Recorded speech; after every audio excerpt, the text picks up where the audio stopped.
Sankt-Peterburgda migrant taksi yo'l kira to'lamagan mijozni kaltakladi. Assalomu alaykum qadrli mehmon, videodan to'liq xabardor bo'lish uchun videoga like va подписаться tugmalarini bosib qo'ying. Понял? Я вернулся, понял, мне этот тротуар, мне похуй, я по дороге хожу. Стоять, нахуй, это Virginia, здесь не канает, блядь.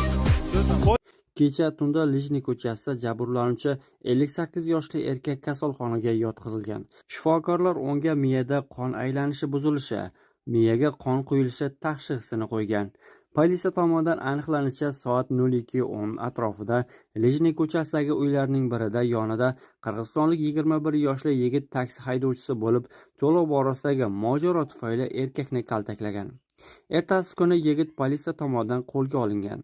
Ma'lum bo'lishicha, muhojir yigit Rossiyaga bahorda kelgan va uning Rossiya Federatsiyasida ro'yxatga olish muddati 9-iyunda tugaydi. Gumon qilingan shaxs maxsus tergov izolyatoriga joylashtirildi. Unga nisbatan kaltaklash moddasi bo'yicha ma'muriy ish qo'zg'atilgan. Hozirda jinoyat ishi qo'zg'atish masalasi ham ko'rib chiqilmoqda. Qonunchilik faoliyati bo'yicha hukumat komissiyasi Rossiya Federatsiyasiga kvota bo'yicha kelgan mehnat muhojirlarini rus tili imtihondan ozod qiluvchi tuzatishlarni ma'qulladi, deb xabar bergan TASS. Xorijiy fuqarolar huquqiy maqomi to'g'risidagi qonunning 15-18 moddasiga o'zgartirishlar kiritish loyihasi Ta'lim va fan vazirligi tomonidan ishlab chiqilgan. Hujjat hukumat tomonidan belgilangan kvota doirasida ishlash uchun ruxsatnoma olgan migrantlarni imtihon topshirishdan ozod qiladi. Rus tili imtihondan tashqari ularning tarix va Rossiya qonunchiligi asoslari bo'yicha bilimlari ham tekshirilmaydi. Agentlik ma'lumotlariga ko'ra, hukumat mehnat muhojirlari uchun 2025-yilda 234.958 ta ruxsatnoma kvotasi belgilangan.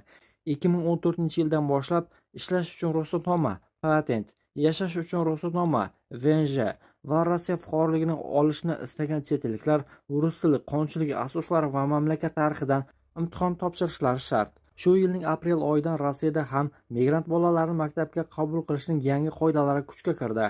Endi ular rus tilidan imtihon topshirishlari kerak. Aks holda maktabga qabul qilinmaydi.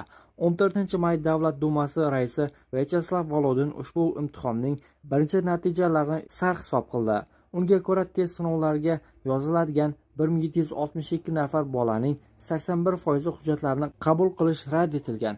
Imtihonga jami 335 nafar ishtirokchi qabul qilingan bo'lib, ulardan atigi 44 nafari imtihon topshirish uchun kelgan va faqat 27 nafari topshiriqni bajargan.